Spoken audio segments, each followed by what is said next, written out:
ନମସ୍କାର। ଆଜି ଗୁରୁବାର ଡିସେମ୍ବର 25 ତାରିଖର ଶୁଣିବା ରାଶିଫଳ। ମେଷ, ଆଶା କରିଥିବା କାର୍ଯ୍ୟଟିରେ ସଫଳତା ପାଇବା ସକାଶେ ବହୁତ ଶ୍ରମ ସ୍ୱୀକାର କରିବାକୁ ପଡ଼ିପାରେ।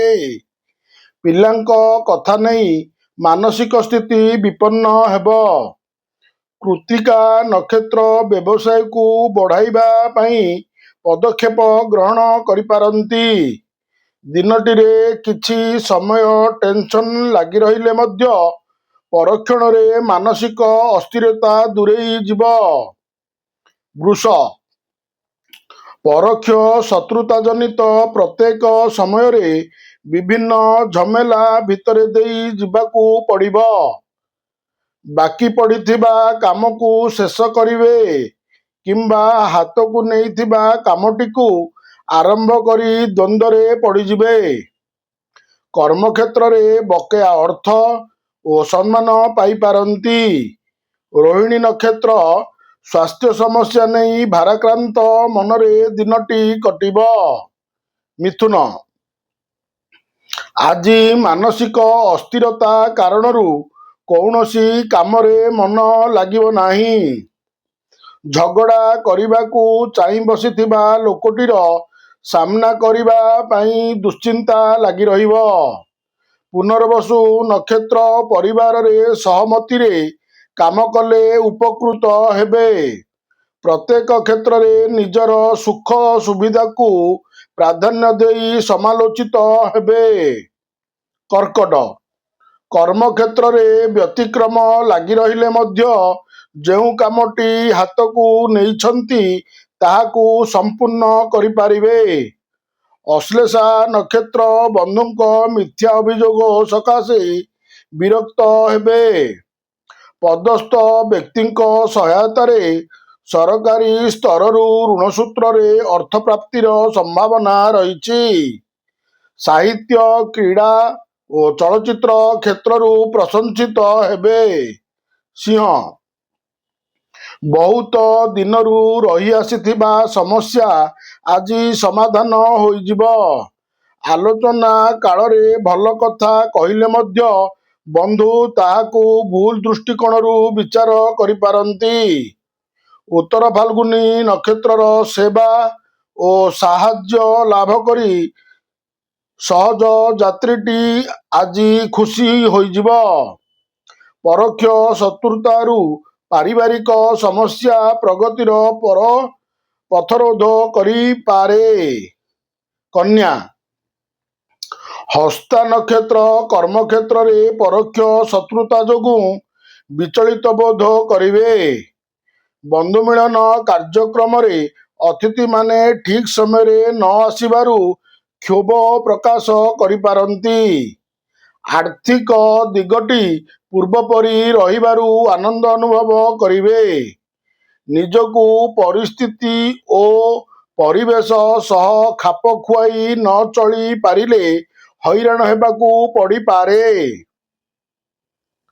ତୁଳା, ଆଜି କୌଣସି ଅଭାବ ରହିବ ନାହିଁ କିମ୍ବା କାମ ମଧ୍ୟ ଅଟକିବାର ପ୍ରଶ୍ନ ଉଠୁନାହିଁ। ବିଶାଖା ନକ୍ଷତ୍ର, ବନ୍ଧୁଙ୍କ ନିକଟରୁ କୌଣସି ଖବର ପାଇ ବିସ୍ମୟ ପ୍ରକାଶ କରିପାରନ୍ତି। ସରକାରୀ କାମ ଓ ପଦସ୍ଥ ବ୍ୟକ୍ତିବିଶେଷଙ୍କ ସହାୟତାରୁ ଉପକୃତ ହେବେ। ପରିସ୍ଥିତି ବଶତଃ ମନର ଦୁଃଖକୁ ମନ ଭିତରେ ରଖି କାମ କରିବାକୁ ବାଧ୍ୟ ହେବେ। ବିଛା, ଅନୁରାଧା ନକ୍ଷତ୍ର, ହିତୈଷୀଙ୍କ ସାହାଯ୍ୟ ଓ ସହଯୋଗରୁ ମାନସିକ ସ୍ଥିତି ଅସ୍ଥିରତା ଦୂରେଇ ଯିବ। ପରିସ୍ଥିତି ଓ ପରିବେଶକୁ ଲକ୍ଷ୍ୟ ରଖି କାମ ନ କଲେ ଅସୁବିଧାର ସମ୍ମୁଖୀନ ହେବାକୁ ପଡ଼ିପାରେ। ସାମାଜିକ ସ୍ତରରେ ସଭା ସମିତି, ଆଲୋଚନା କିମ୍ବା ଗଠନମୂଳକ କାର୍ଯ୍ୟରେ ଯୋଗ ଦେଇ ପାରନ୍ତି। ଧନୁ, କର୍ମକ୍ଷେତ୍ରରେ କୌଣସି ବ୍ୟକ୍ତି ଦ୍ୱାରା ପ୍ରଭାବିତ ହୋଇ ଅସମ୍ମାନିତ ହୋଇପାରନ୍ତି। ଉତ୍ତରାଷାଢ଼ ନକ୍ଷତ୍ର ସକାଶେ ଆକସ୍ମିକ ସମସ୍ୟା ହେତୁ ନିର୍ମାଣାଧୀନ କାର୍ଯ୍ୟ ସ୍ଥଗିତ ରହିପାରେ। ଯାତ୍ରାରେ ଜିନିଷପତ୍ର ପ୍ରତି ସତର୍କ ନ ରହିଲେ ଅନୁତାପ କରିବାକୁ ପଡ଼ିପାରେ। ଆତ୍ମୀୟଙ୍କ ସହାନୁଭୂତିରୁ କେତେକ ସମସ୍ୟା ଲାଘବ ହୋଇଯିବାର ସୂଚନା ରହିଛି। ମକର, ପାରିବାରିକ ବିବାଦ ବୃଦ୍ଧି କାରଣରୁ ଠିକ୍ ନିଷ୍ପତ୍ତି ନେଇ ପାରିବେ ନାହିଁ। ଆର୍ଥିକ ସ୍ଥିତି ମନ୍ଦ ହେବନି, କିନ୍ତୁ ଆଜିର କାମଗୁଡ଼ିକ ଡେରିରେ ସମ୍ପନ୍ନ ହେବ। ଆଇନ ଅଦାଲତରେ ସୁଫଳ ପାଇବେ ଓ ନିର୍ମାଣାଧୀନ କାମ ଦ୍ରୁତ ଗତିରେ ଅଗ୍ରଗାମୀ ହୋଇପାରେ। ଧନିଷ୍ଠା ନକ୍ଷତ୍ର ପ୍ରତ୍ୟେକ ପରିସ୍ଥିତିରେ ନିଜକୁ ନିୟନ୍ତ୍ରଣ ମଧ୍ୟରେ ରଖିବାରେ ସମର୍ଥ ହେବେ। କୁମ୍ଭ, ପରିସ୍ଥିତି ଲାଘବ ଉଦ୍ଦେଶ୍ୟରେ ଆଲୋଚନାର ଦିଗକୁ ବଦଳାଇବାରେ ସକ୍ଷମ ହେବେ। ଶତଭିଷା ନକ୍ଷତ୍ର ଅନ୍ୟମାନଙ୍କ ସକାଶେ ଅଯଥା କଷ୍ଟ ଅନୁଭବ କରିପାରନ୍ତି। ପାରିବାରିକ କ୍ଷେତ୍ରରେ ଭାବପ୍ରବଣତା ଯୋଗୁଁ ମନୋବଳ ହ୍ରାସ ପାଇବ। ଆଜିର କର୍ମାରମ୍ଭ, ଯାନବାହନ, ଲୋକ ସମ୍ପର୍କ, ପାରିବାରିକ ସମସ୍ୟା ନେଇ ଚିନ୍ତା କରିବେ। ମୀନ, କର୍ମକ୍ଷେତ୍ରରେ ବନ୍ଧୁ ଫାଇଦା ହାସଲ ପାଇଁ ଫନ୍ଦି ଫିକର କରିବା ପାଇଁ ମନ ବଳାଇବେ।